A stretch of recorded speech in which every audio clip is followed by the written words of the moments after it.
Hello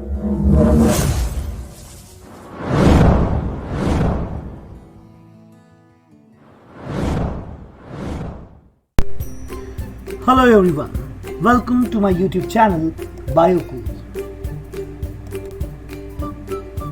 This is the part 7 of the chapter Transport in Plant, and in this video we are going to talk about the concept imbibition.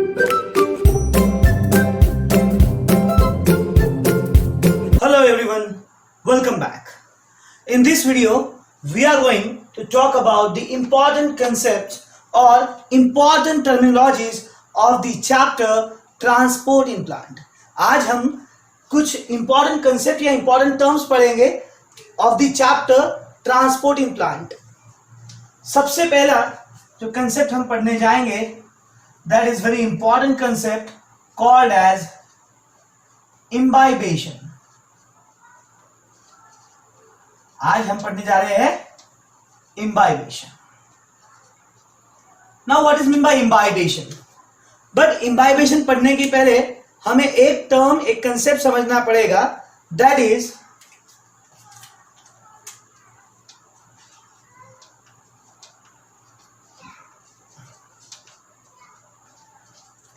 absorption और adsorption.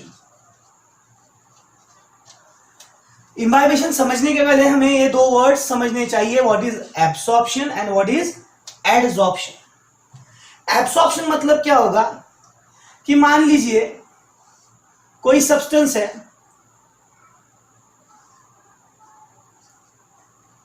और substance के एक side में किसी surface में water है. जब ये सब्सटेंस इस वाटर के कांटेक्ट में आएगा तो ये जो सब्सटेंस है ये वाटर को एब्जॉर्ब कर लेगा, कंप्लीटली वाटर से फिल्ड हो जाएगा. ठीक है, यानी थ्रू आउट द एरिया हुआ, दैट इज एब्सॉर्प्शन.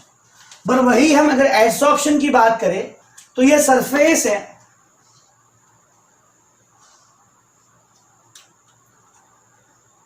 और यहां पे मान लीजिए कुछ अमाउंट ऑफ वाटर है.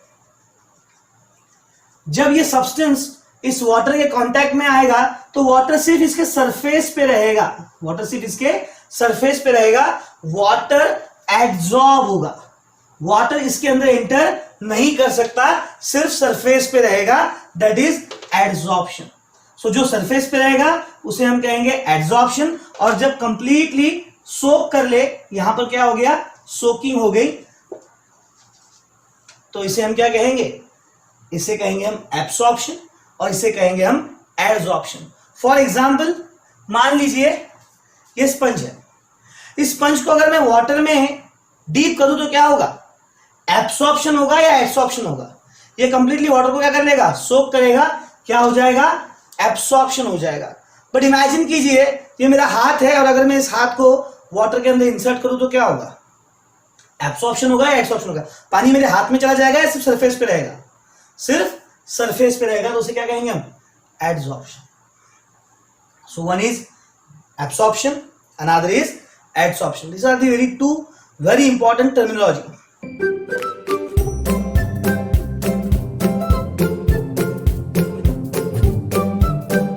Now the very important concept, that is imbibition. Imbibition की डेफिनेशन बताने के पहले मैं आपको उसको थोड़ी अलग तरह से समझाना चाहूंगा. इमेजिन कीजिए दो राउंड बीकर या बाउल,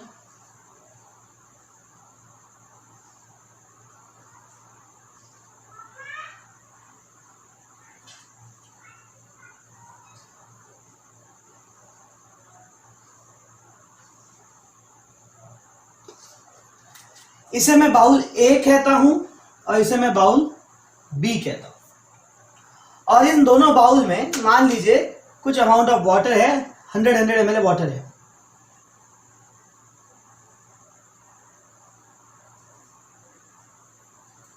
इसमें भी 100 ml वाटर है, इसमें भी 100 ml वाटर है. एंड नाउ इस बाउल ए में मैंने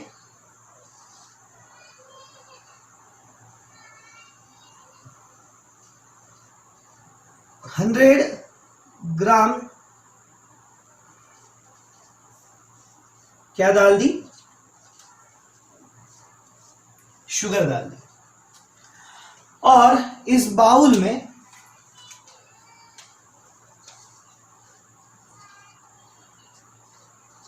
100 ग्राम ग्राउंड नट,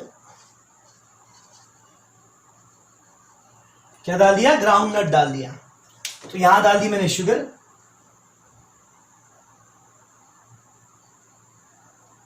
और यहां डाल दिया मैंने ग्राउंड नट।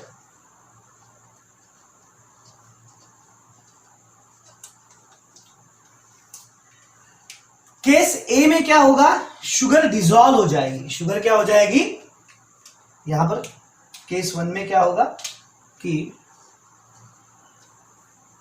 शुगर डिसॉल्व हो जाएगी, और डिसॉल्व होके ये जो केमिकल होगा या फिर ये जो सब्सटेंस बनेगा आखिर जाकर इसे हम कहेंगे सॉल्यूशन। क्या कहेंगे, सॉल्यूशन कहेंगे। क्यों, because water will act as a solvent and this sugar molecule will act as a solute. तो ये बन गया solution. This mechanism is called as the formation of solution. But अगर हम यहां पर बात करें तो क्या ग्राउंडनट वाटर के अंदर डिसॉल्व होंगे, नहीं, ग्राउंडनट वाटर के अंदर डिसॉल्व नहीं होंगे। फिर क्या चेंज होगा ग्राउंड वाटर में, ग्राउंडनट में, सॉरी, क्या चेंज होगा ग्राउंडनट में, तो ग्राउंडनट वाटर को एब्जॉर्ब करेंगे। क्या करेंगे, एब्जॉर्ब करेंगे, not absorb. Groundnut will absorb the water. क्या कर लेंगे, एब्जॉर्ब करेंगे वाटर को। और अगर हम देखें तो ग्राउंडनट एब्जॉर्ब करने के बाद में क्या हो जाएंगे, स्वेल्स अप, स्वेल हो जाएंगे, उनकी साइज बढ़ जाएगी, क्योंकि वाटर क्या हुआ है, एब्जॉर्ब हुआ है। And this mechanism is called as imbibition.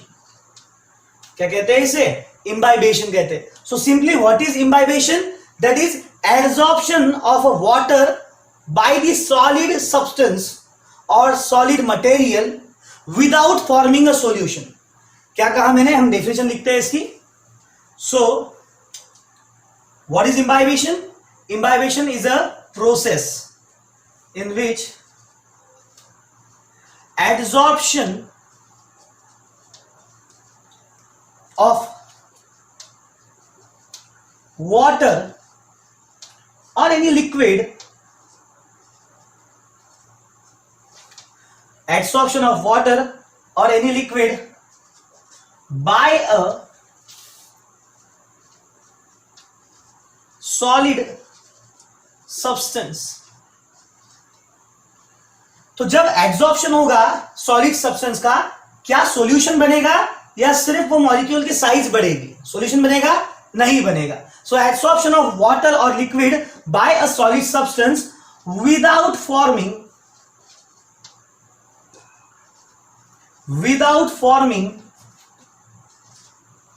A solution, यानी यहां पर क्या नहीं बनता, यहां पर सॉल्यूशन नहीं बनेगा। यानी यहां पर क्या नहीं हुआ है, यहां पर जो है इस केस में सब्सटेंस डिसॉल्व नहीं हुआ है, सब्सटेंस ने वाटर को एब्जॉर्ब किया है। So without forming a solution is called as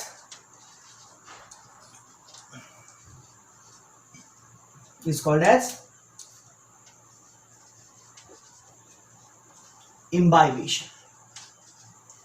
यानी हम हमारे घर में भी करते हैं, मूंग बीन्स होते हैं, मूंग, या हम कहते हैं जिसे मोट, हम क्या करते हैं उसे रात को भिजा के रख देते हैं, ठीक है। या फिर क्या होता है, हमारा साबूदाना होता है, उसको हम क्या करते हैं, पानी में भिजा कर रखते हैं। अगर साबूदाना भिजा देते हैं तो साबूदाने का सॉल्यूशन बनता है या एब्जॉर्ब होगा वहां पे वाटर, वहां पर वाटर एब्जॉर्ब होगा। उस मैकेनिज्म को हम क्या कहेंगे बेटा, उस मैकेनिज्म को हम कहेंगे imbibition. So this is the basic definition of imbibition, that is absorption. Important word is adsorption, not absorption. It is the adsorption of water or liquid by a solid substance without forming a solution. यहां पे जरूरी क्या है कि यहां पर solution नहीं बनेगा, without forming a solution is called as imbibition. अब देखिए यहां पर ये वाटर है, इस वाटर के अंदर मैंने ग्राउंडनट रखे हैं। या कोई भी बीन्स रखे हैं, तो क्या होगा कि ये जो बीन्स होंगे इस वाटर को एब्जॉर्ब करेंगे। ये बीन्स क्या करेंगे? वाटर को एब्जॉर्ब करेंगे। तो मान लीजिए यहां पर ग्राउंडनट है,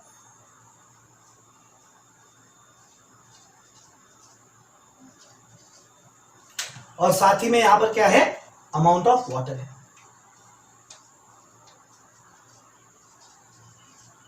और यहां पर सॉल्यूशन फॉर्म होगा, या यहां इस प्रोसेस को हम इम्बाइबेशन कहेंगे, इसे हम कहेंगे इम्बाइबेशन, ठीक है। सो यहां पे दो चीजें होती है। यहां पर मैं ग्राउंड नट को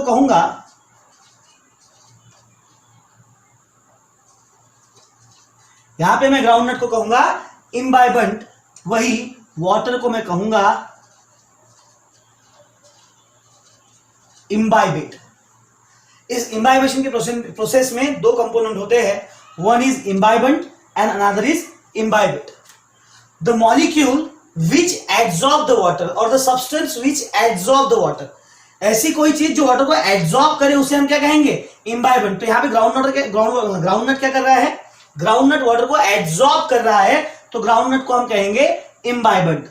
देन वाटर, द मॉलिक्यूल और the substance which is getting imbibate और विच इज गेटिंग absorbed, इसे हम कहेंगे इम्बाइबेट। क्या कहेंगे उसे? इम्बाइबेट। तो यहां पे वाटर क्या हो रहा है? वाटर एब्जॉर्ब किया जा रहा है, उसे हम कहेंगे imbibate. So imbibant and imbibate. So what is imbibant? Substance which absorbs the water. What is imbibate? Substance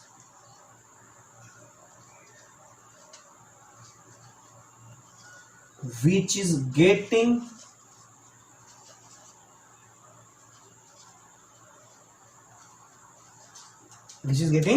absorbed. So this is imbibant and this is imbibate.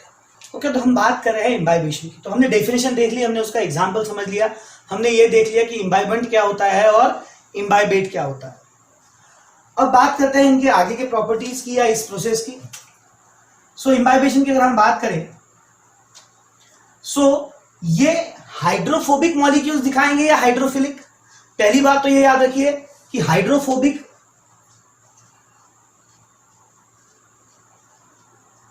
Molecules यानी वाटर हिटिंग या water loving, so they are the water hating molecules. वही अगर मैं hydrophilic molecules की बात करूं, so they are the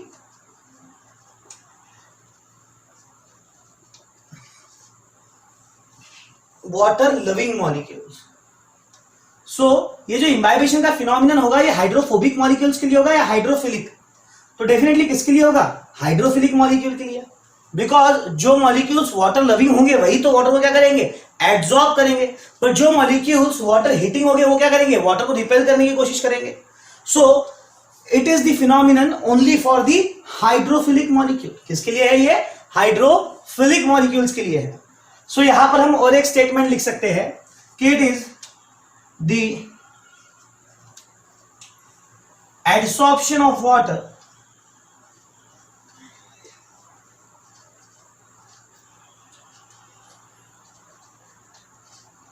water by the hydro is water philic means affinity, love. So it is the adsorption of water by the hydrophilic substance.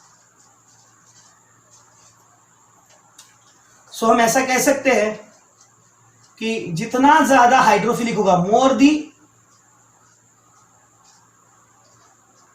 Hydrophilic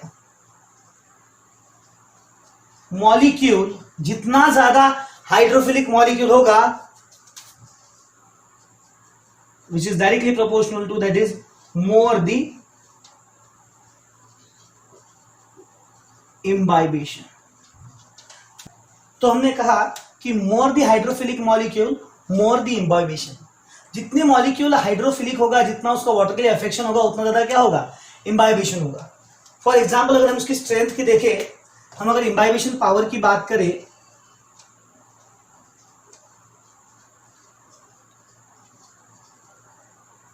तो सबसे ज्यादा जो इम्बाइबेशन पावर होगी वो होगी अगार अगार की। अगार अगार एक पाउडर होती है जो मीडिया जो लैब के अंदर जो होती है, लेबोरेटरी के अंदर जो होती है, हमें जिस पर बैक्टीरिया ग्रो करना होता है या प्लांट टिश्यू कल्चर में जो मीडिया यूज करते हैं, उस मीडिया में एक एजेंट यूज करते हैं जिसे कहते हैं सॉलिडिफाइंग एजेंट, उसे कहते हैं अगार अगार पाउडर। तो आपको बता दूं, अगार अगार अपने खुद के वेट से 99 टाइम्स ज्यादा वाटर को एब्जॉर्ब कर सकता है, 99 टाइम्स ज्यादा, बिकॉज वो उतना हाइड्रोफिलिक है। So it is the one of the most hydrophilic molecule, और जितना ज्यादा हाइड्रोफिलिक होगा उतना ज्यादा पावर कैसी होगी, इंबाइबेशन की ज्यादा होगी। तो इनकी इंबाइबेशन पावर कैसी है, ज्यादा है। देन इसके बाद पेक्टिन। पेक्टिन कहां होता है, pectin is present in the cell wall. तो पेक्टिन जो है ये सेल वॉल में प्रेजेंट होता है, और ये भी कैसा है, हाइड्रोफिलिक मॉलिक्यूल है, मतलब इसका पावर ऑफ इंबाइबेशन कैसा होगा, ज्यादा। तो जो रूट की जो सेल वॉल होती है वो क्या करती है, इंबाइबेशन ऑफ वाटर करती है, यानी वाटर को एडजॉर्ब करती है। सो अगार अगार के बाद में pectin is one of the more imbibant, और कह सकते हैं हम having the more imbibition power. Pectin के बाद में आएंगे ग्रुप ऑफ प्रोटीन्स। प्रोटीन्स के बाद स्टार्च,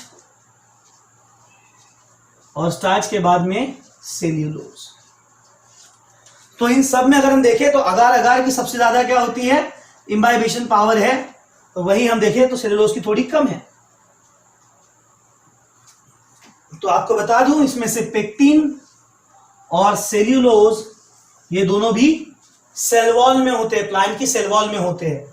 तो जब वाटर एब्जॉर्ब करना होता है, वाटर का जो ट्रांसपोर्ट होता है प्लांट में, उनमें सबसे पहले ये सेल्यूलोज और पेक्टिन हेल्प करते हैं वाटर को एब्जॉर्ब करने के लिए बाय दी रूट हेयर। और जब ये इम्बाइबेशन होता है, इम्बाइबेंट के अंदर इम्बाइबेशन होता है, मान लीजिए ये ग्राउंड नट है, और ग्राउंड नट के अंदर या फिर ग्राउंड नट वाटर एब्जॉर्ब कर रहा है, तो जब एब्जॉर्प्शन होता है तो क्या होता है कि ड्यूरिंग इम्बाइबेशन, हम लिख लेते हैं यहां पर, that is during imbibition huge amount of pressure is created inside the what, ground nut के अंदर। तो ग्राउंड नट क्या है, इम्बाइबेंट है या इम्बाइबेट है, it is imbibant.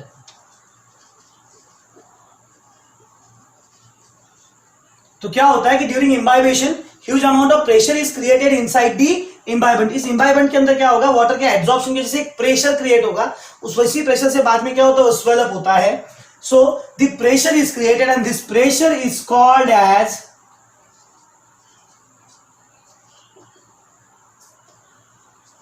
Imbibition pressure. क्या कहते हैं इसे, imbibition pressure, that is IP कहते हैं, दैट इज इम्बाइबेशन प्रेशर कहते हैं। सो इसे हम कहते हैं इम्बाइबेशन प्रेशर और IP.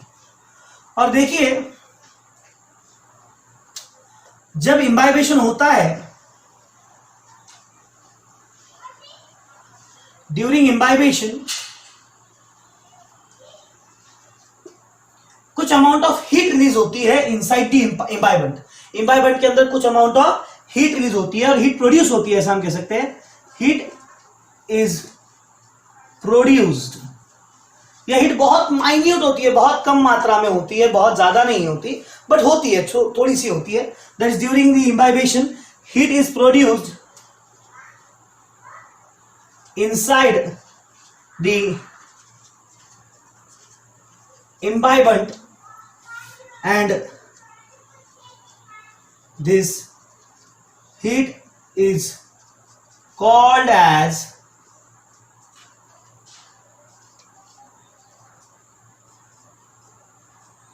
Heat of waiting. Waiting मतलब भीग जाना या गीला होना। तो सीड्स क्या हो रहे हैं बेटा, भीग रहे हैं, गीले हो रहे हैं, तो उसे हम कहेंगे वेटिंग। सो इसे कहते हैं हम हीट ऑफ वेटिंग। जो हीट प्रोड्यूस होती है ड्यूरिंग द इम्बाइबेशन, उस हीट को हम कहते हैं हीट ऑफ वेटिंग कहते हैं। और जो प्रेशर क्रिएट होता है उस प्रेशर को हम कहते हैं इम्बाइबेशन प्रेशर और आईपी कहते हैं। तो ये हुआ इम्बाइबेशन के कंसेप्ट के बारे में। अब हम देखते हैं significance of imbibition.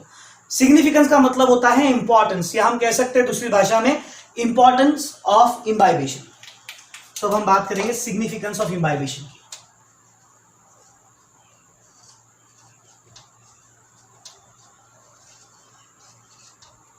Significance is importance, या इसका रोल क्या होता है बायोलॉजिकल सिस्टम में। सो सबसे पहला इसका इंपॉर्टेंट रोल यह है कि सीड जो होते हैं ड्यूरिंग जर्मिनेशन, हम सीड को क्या करते हैं, वाटर में सोक करते हैं। वाटर में सोक करने की वजह से या फिर वाटर में भिजा के रखने की वजह से क्या होता है, वो सीड की साइज क्या होती है, बढ़ती है। Seed gets swells up. तो सीड्स के स्वेलिंग के लिए सबसे ज्यादा काम में आते हैं कौन, that concept is imbibition. So seeds are swelled up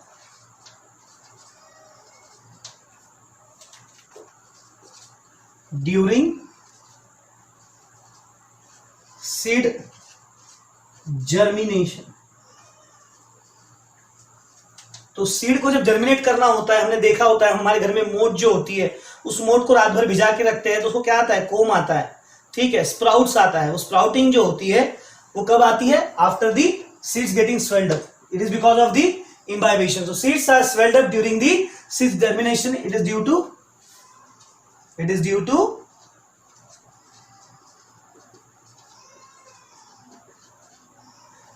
to imbibation. Next, imbibation helps in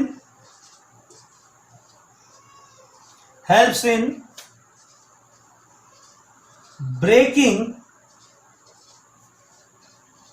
seed dormancy.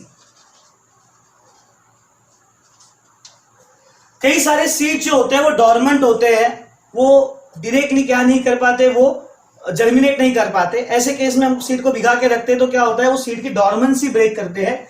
या कई बार क्या होते हैं, and also breaks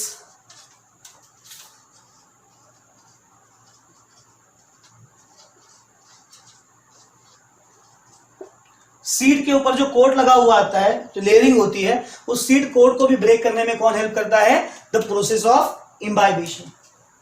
next, very important significant हमारे इस चैप्टर के पॉइंट ऑफ व्यू में, roots initially absorbs the water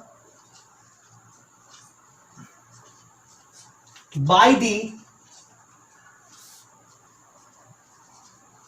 phenomenon of imbibition. जो रूट्स होते हैं, रूट्स जब सॉइल से वाटर एब्जॉर्ब करते हैं तो जो सबसे पहला मैकेनिज्म काम करता है that is imbibition. Without imbibition root can not absorb the water, यानी कि रूट्स में यानी कि प्लांट में वाटर ट्रांसपोर्ट करने के लिए भी इम्बाइबेशन का बहुत इंपॉर्टेंट रोल होता है। सो रूट्स क्या करते हैं, रूट्स वाटर को इम्बाइब करते हैं सबसे पहले। और एक बहुत ही इंपॉर्टेंट चीज यहां पे हमें समझनी होगी कि there is some concept called as the osmosis होता है, डिफ्यूजन होता है। तो ये जो इम्बाइबेशन है can be performed by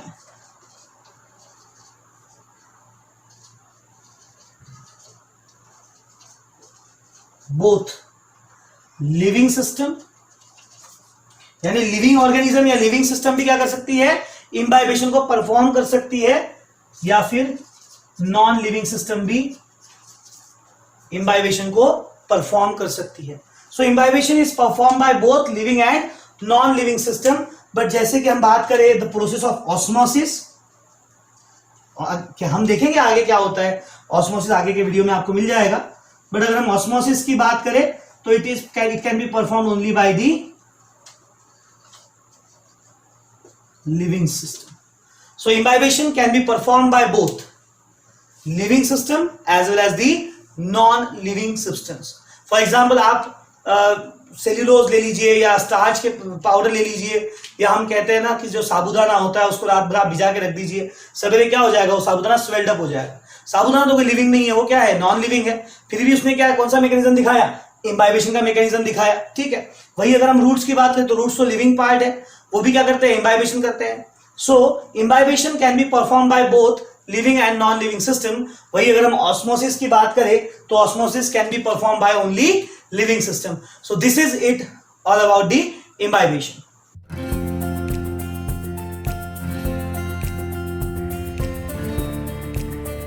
Thank you.